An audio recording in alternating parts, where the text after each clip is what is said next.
You're listening to the Author Stories Podcast, bringing you the story behind the stories and the storytellers. Margaret White, Terry Brooks, Sheena Kamal, Matthew Quick, J.T. Ellison, Walt D. Williams, Brad Thor, Corey Dr. O, Brandon Sanderson, Robin Mott, Ernest Klein, Jim Butcher, Charlene Harris. Visit hankgarner.com for archives of all the shows. Today's guest is Fiona Barton.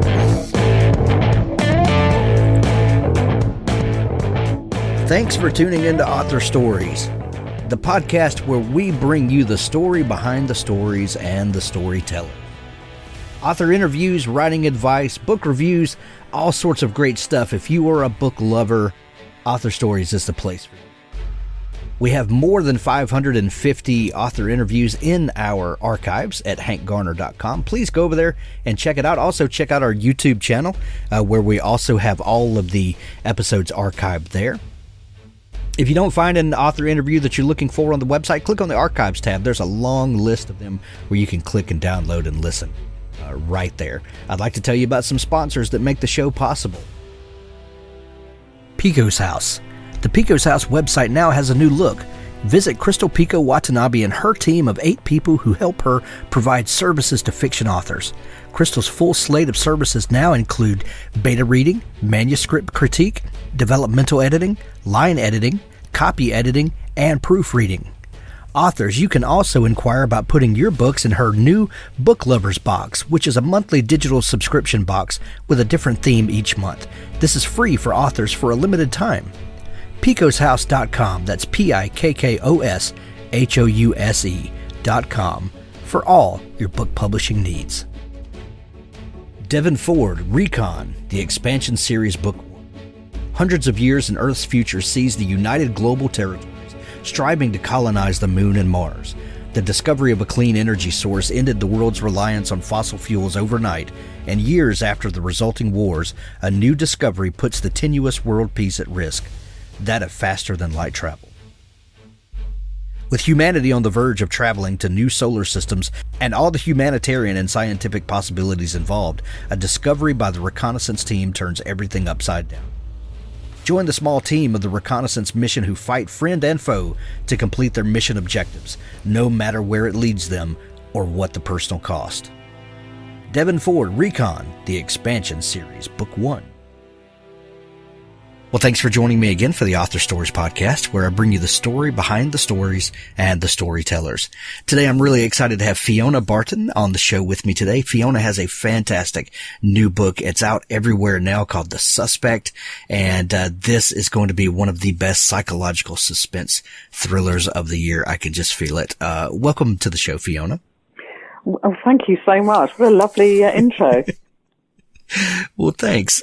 Fiona, we begin each show with the same question, and that question is, what is your first memory of wanting to be a writer or storyteller? Ooh. Provocative, huh? I learned to read, and I was a real bookworm.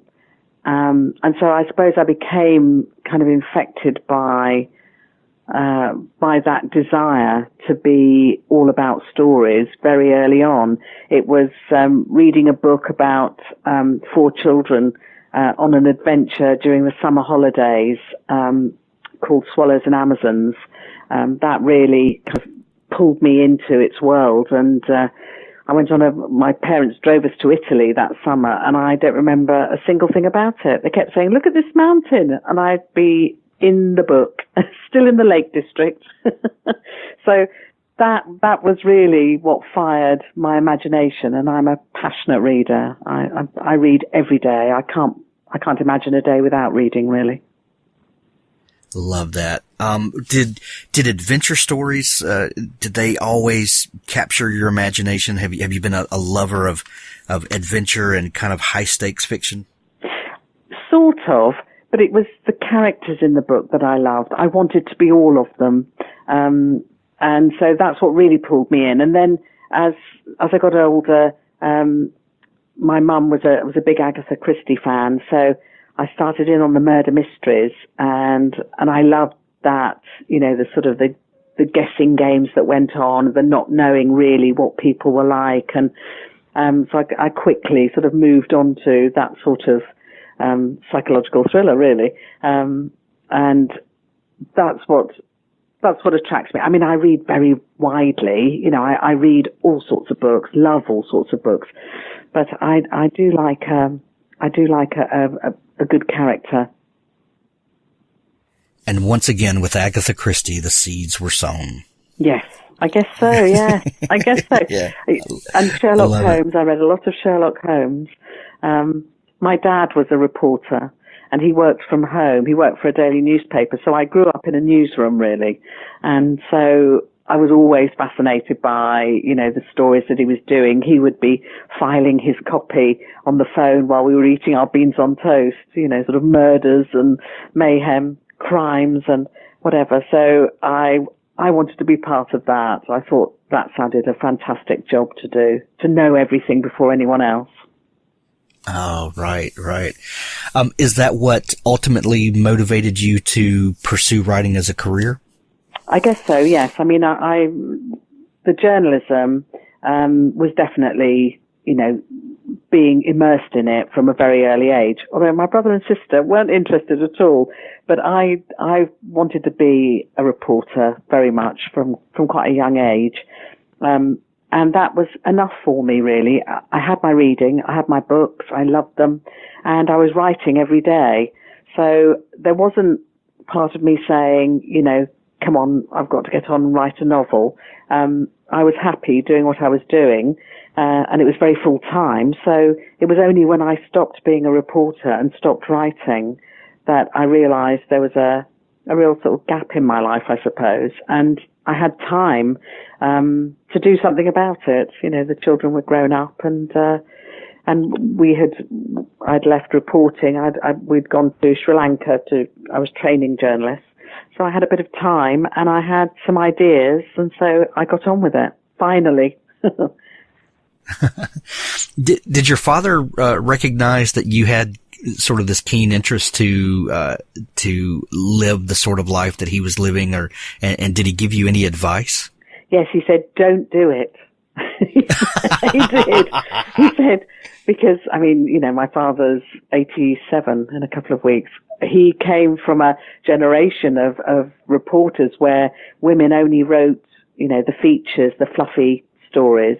And I wasn't interested in that. I wanted to do the news. And he said, oh, I don't think it's a good career for a woman. Oh, he would blush to hear me tell you this.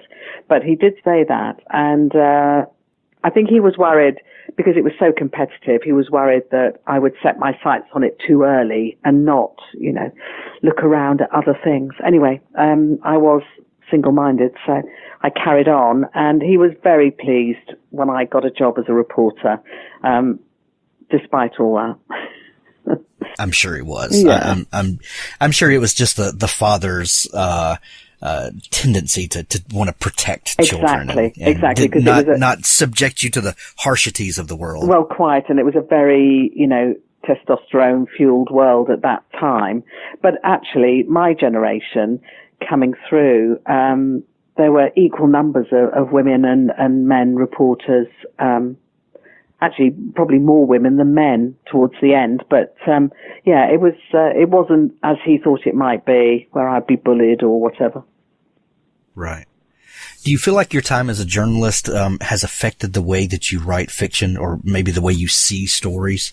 Yeah, very much so. Very much so. I mean, 30 years of doing the job means that you can't unlearn everything. I've had to unlearn front loading, so I no longer tell my stories in the first paragraph. It's not great for a thriller. I've learned the drip, drip, drip. But I have kept the style, I suppose, because, you know, that's how I write. That's how I learned to write. Those seeds were sown a long time ago. So I write short, sharp, don't waste words, keep it tight, keep it moving. That's how I wrote news stories.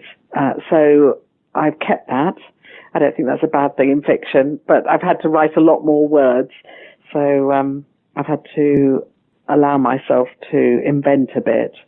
But I think I root everything that I write in experience, because I've been very lucky that I've had all those years of meeting incredible people, boring people, incredible people, bad people, good people, funny people, sad people. So I've got a really great cast of characters to draw on. Sure. I've met quite a number of former journalists who now write fiction, and a lot of you guys write crime fiction or thriller, that sort of story, the pulse pounding kind of unfolding tale, if you will. Do you feel like that your time as a reporter, as a journalist, helped you to see the world differently? And do you think that that is a skill that is beneficial to a fiction writer? I guess, when you're reporting on a scene and maybe you show up and there are 5 other competing journalists there, you need to see the scene differently than everyone else does so that your story stands out. Or that's the way it would seem to me. Is that true? And is that helpful?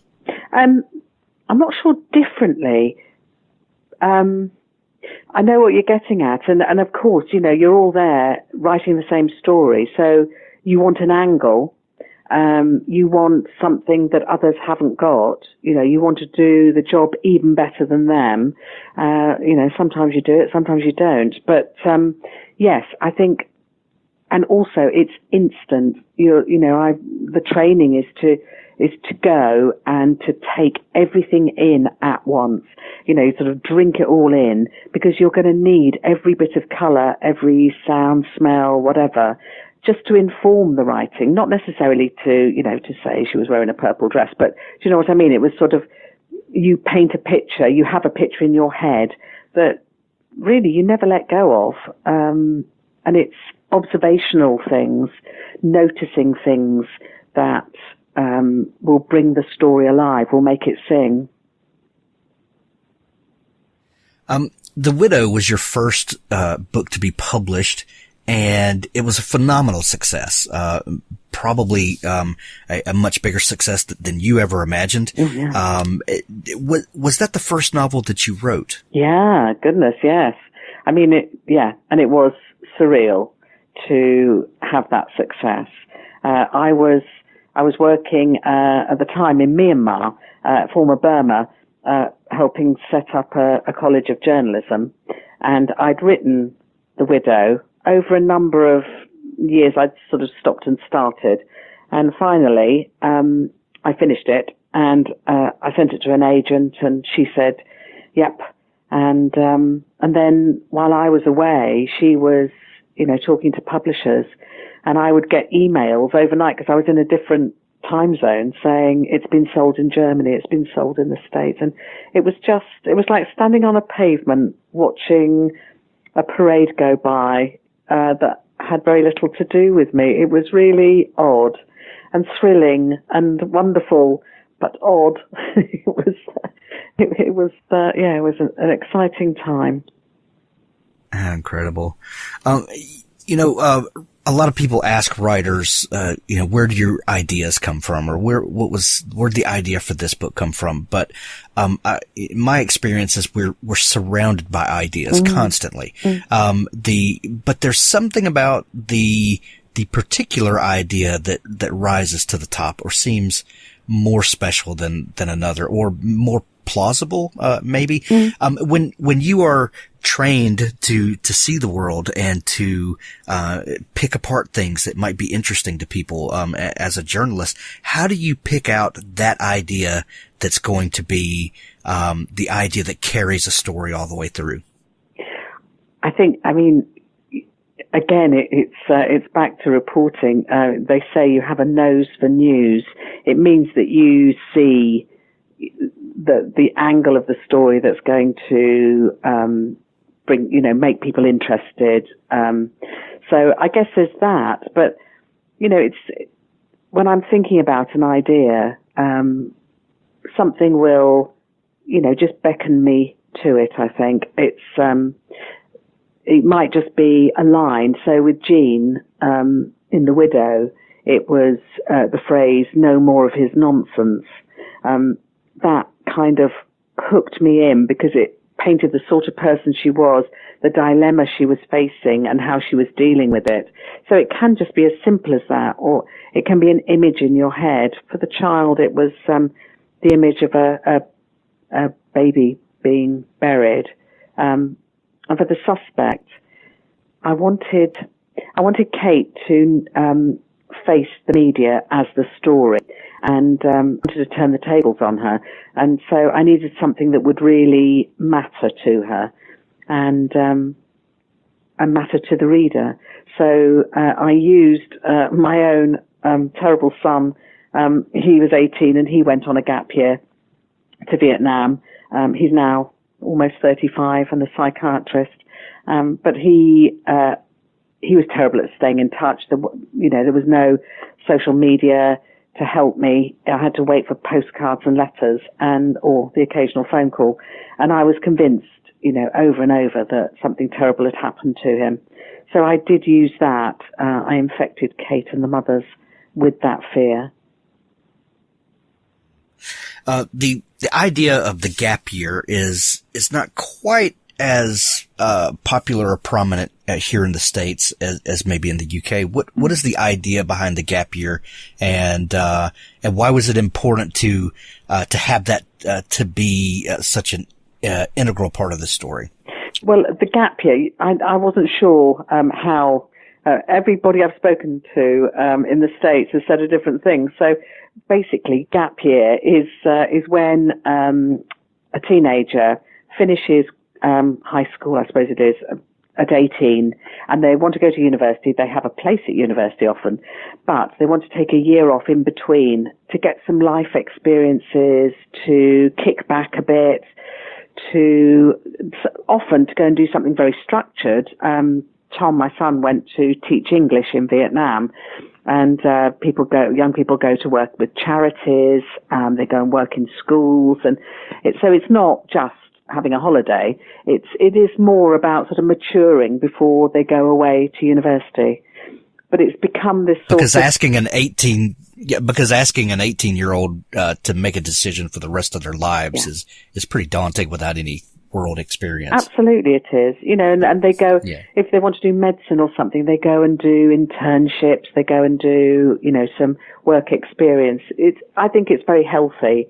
But it's become this sort of rite of passage, really. So that's why it was important for the book that these and you had this personal experience with your son of knowing the fear and the kind of the constant dread. That's a natural tension builder, isn't it? Absolutely, yes. It's very wearing, I tell you. I was so glad when he came home. Yeah. You said writing Kate in this book feels like coming home. What do you mean by that? I mean that we don't share DNA, but we know each other very well. And so everywhere she goes, I've been. I have definitely rooted it in experience. The newsroom scenes, on the road, knocking on doors, interviewing people, feeling wobbly after an emotional interview, all of those things. I know. I'm not Kate. I mean, she is an amalgam of all the Kates I've ever worked with or met. So she's some of the worst, some of the best. But I feel so comfortable writing her because I know her. Right. Is this the first time you've used a journalist as your kind of main protagonist of the story? Well, I've written 3 books, and she was not supposed to be a main protagonist at all, but she was there purely for the widow, Jean, to tell her story to, like I was as a reporter. She's there really just as a messenger, really.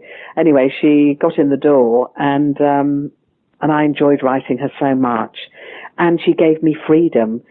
If you have a detective, they've got to fill everything out in triplicate, and they have to have an evidential chain, and there's a lot of admin goes into it. Whereas with a journalist, you're much more nimble. You can dip into a story straight away.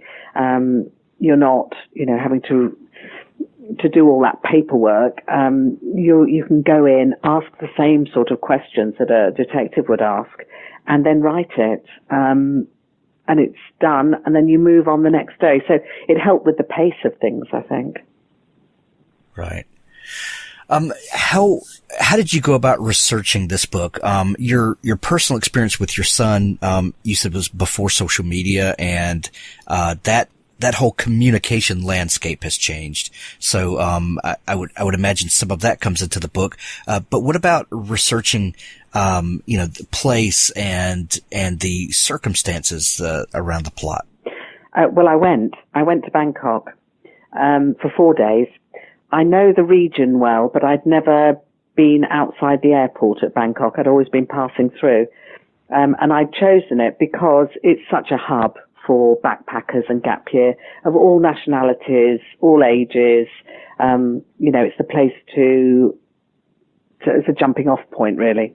So I went for 4 days, and I sat at the cafes and bars, listening, watching, fearing for them. And I found my hostel. I found the Paradise Bar. It isn't called that, obviously, but irony is very rich in Bangkok. All these appalling hovels are called things like, the magnificent and the wonderful and the beautiful. But there we are. And the royal, lots of royal dumps. So I found the hostel. I found Mama doing exactly what she does in the book, sweeping up outside her bar. And it was great for me because I need to sniff the air. I just Google Maps doesn't do it for me. Well, Google Maps can do a lot, but like you said, you can't sniff the air. No. You can't get the flavor of the subtleties that you just can't see. No, exactly. Who's watching who, and just sort of watching the dynamics of the young people just starting out and those that have been there a week are already, sort of being a bit world weary. It was fascinating. There's some kind of big ideas in the book that we wrestle with. One of those is the relationship with our kids. Mm-hmm. And, do we really know our children? Can we trust them like we think we did? And just because we have ideas that we have done our job as parents, does that necessarily translate? What are some of the big things that we're wrestling with in this book? And what can you say to us as parents about that?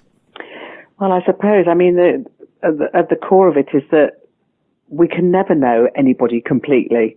I looked at this a bit in The Widow, with Jean and Glenn, her husband. Can you really know completely the person that you have chosen to spend the rest of your life with? With a child, it's even more complicated because they are of you and you are their main influence. You are the person who's supposed to guide them as they grow. So, and I think the answer is no, of course you can't know your child completely. They're a human being. They're complex. They have secrets. We all have secrets. Nobody is completely the person they put themselves out there as. So I use the social media element of the story really to point that up, that disconnect between the person we say we are, the person living the dream on Facebook and having a wonderful time in Bangkok, and the reality of the struggles, the disasters, the things going wrong in real life, what we hide when we put things like that on Facebook. As having such success with your first novel, and I talk a lot about the gift of anonymity when you're writing that first book, that no wonderful. One knows that you're writing it, and there's no pressure. It's just you and the story and the characters, and you're just having a grand time. and then the story goes out to the world, and then people know about it, and then people start buying it, and you wind up on the, on the Times, bestseller list. And then all of a sudden everyone wants more from you. And then book 2 and book 3, what sort of adjustment is that coming off of such a raging success and then, finding your creativity again amidst the storm of, all the things that come with being a writer that have nothing to do with writing? It's hideous. That's what it is. And I think any author you talk to, well, actually, some people have already written their second when their first is published. But no, I mean, it was alarming. I was panic stricken. As you said, it was lovely. I was in my little bubble writing The Widow. Nobody knew, nobody cared. Of course, you're beset with self-doubt, thinking, oh, this is rubbish. Nobody will want to see it. But second book, expectations are there, and there's a deadline from the first word. So it was really scary, and I panicked and just, set off, without having had that cooking time, if you like, that I had with the first. So I rewrote the second half of The Child. I thought I knew what the ending was, but I didn't. And my wonderful editors said to me, there was a bit of a ghastly silence, but when I delivered the first draft, but they came back and they said, they knew I wasn't happy with it. And they said, well, would you like a bit more time? And I said, yes, please. So what I learned was that thinking is writing, not just putting your fingers on the keyboard. So I factor in a lot more staring at the wall, going on long walks, letting things play before I start writing them. So I'm writing in my head much more than I did with the second one. And that's really worked much better for me. Not to say the third one was easy, but it wasn't. They're all a mountain to climb. Well, it's so important, isn't it? We think of writing as sitting down and getting a daily word count, and sometimes it's just giving yourself the space to allow the story to grow. It's absolutely that, because I think if you sort of yoke yourself to a word count, you are setting yourself up for not failure, but it makes it more difficult, because you've got to rewrite those words when you've thought about them and think, well, actually, no, she wouldn't have done that. Perhaps she'd have done that, or he could have done it. You know what I mean? So you're writing before you've finished the thought, and I like to do it the other way around. I like that. The Suspect is out everywhere now. Fiona, if people are just learning about you and want to learn more about your work and dig into your back catalog and all of that good stuff, is there a place online where they can connect with you? I've got a web page. I've got FionaBartonAuthor.com, but I'm also on Facebook, FionaBartonAuthor.com. Not much imagination went in there. And on Twitter, at Fig Barton, F-I-G, like the fruit, Barton. Excellent. Fiona, thank you so much for taking time to come on the show today. We're going to send everyone to pick up their copy of the new book. Thank you so much for taking time to come on the show today. Thank you. I've really enjoyed it. The Locust, books 1 to 3 by Ralph Kern. The complete Locust series, an epic tale of mystery, survival, exploration, intrigue. The cruise ship MS Atlantica is lost on these strange and uncharted seas where even the compass shows the sun rising to the west. Atlantica's passengers must do what it takes to survive. The 3 books, Unfathomed, Expedition, and Osiris. Atlantica arrives in a strange new world, unable to locate land and with no way to contact home. They must find new allies, fend off relentless enemies, and discover the horrifying truth behind the Locust. The Locust box set contains all 3 action-packed novels in this best-selling science fiction. Unfathomed, Expedition, and Osiris, acclaimed for great characters, thrilling action, technical accuracy, and a compelling sense of mystery. Buy it today from Ralph Kern, The Locust. The Renegade Star Series, books 1 through 3 from J.N. Chaney. Jace Hughes is a renegade. That means taking almost any job that comes his way, no matter the situation. So long as he can keep his ship floating He's free to live the life he wants. But that all changes when he meets Abigail Pryor, a nun looking for safe passage out of the system. Too bad there's something off about the cargo she's carrying. Jace knows he shouldn't ask too many questions, but when odd sounds start coming from inside the large metal box, he can't help but check it. Big mistake. The Renegade Star box set includes the first 3 books in the series, 900 plus pages, 300 plus 5-star reviews. Find out why people are so intrigued by this thrilling science fiction epic.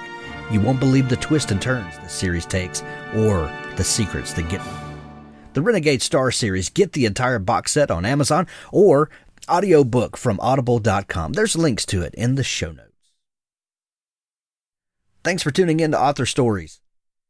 Find all the archives at hankgarner.com. Now, stay tuned for a special audiobook clip from Richard Gleaves, the Jason Crane series. Mather steepled his hands. "You asked to join us once?" Hedwig leaned forward, eagerly. "The Appointed. Does that appeal?" "Yes." "Do you even know what we do?" "My grandmother used to say that you control the world." "That's not far off. But why? To what end?" "I don't know. Power?" "Pour me a bourbon." Mather reached into his briefcase and produced a file folder. "I want to tell you one story. Have you ever heard of Centralia, Pennsylvania?" "No." He produced a photo for Hedwig's inspection. Spring of 1962. A pretty little town, wasn't it? Whitewash and ticky-tacky, pastel housewives and perfect lawns. A mining community, mostly. Coal. He turned over a second photo. A lovely young woman. There was a single witch in Centralia named Anna Lively. Anna had a green thumb. She could make her garden grow, whisper to a flower, and send it shooting from the ground like that. Just lovely. But she was discovered. That spring, a boy named Bobby Avery received a Bell & Howell Zoomatic movie camera for his 11th birthday. Bobby amused himself by filming his neighbors, sometimes without their knowledge, through windows and over garden fences. 12 seconds of film. Just a girl and her garden patch and one swiftly blooming rose. It killed the town. Bobby showed it to his friends. Children believe readily. Bobby was the first to die. Parents looked into it, watched the film themselves, and they began to die. Anna disappeared. Perhaps they attacked her. Perhaps she escaped. But even in her absence, knowledge of a true witch was running wild through the population, as if Anna had beckoned it herself to grow verdant and spread. The great curse had killed 64 Centralians by the 1st of June. The footage was offered to a national news organization. That was the precipice. It might have been shown in prime time, between Leave It to Beaver and My Three Sons. We came very close to another worldwide calamity, but we were fortunate. One of our own was in place at the network. He alerted his superiors, and they ended the situation. Do you know how? I'm afraid to ask. Mather laid down another photo. This is Centralia today. It was an aerial view of a forest. Endless trees and underbrush cut through by lanes of pavement. Just a maze of cracking asphalt, like the foundations of Sodom, ripped bare by the wrath of God. Only a cemetery remained, on a hill overlooking the former town. A white marble angel stood among the graves, grieving for the ruins below, like Lot's wife, turned to salt. You destroyed the whole town? Not I. This was well before my time. But, yes. Just as you'd cauterize a wound to stop a patient from bleeding to death. We blamed it on an uncontrollable mine fire, deep below the earth. We actually set the coal burning, in case someone investigated. It burns today. Touch any of those streets and you'll find them hot, the asphalt melting, as if the town sat just above perdition. It's not something we're proud of, but it was necessary. To save the world, Centralia, Pennsylvania, and everyone who'd seen that film had to be sacrificed. Mather collected the photos. So, that is why the appointed exist, and that is what we do. Still want to join?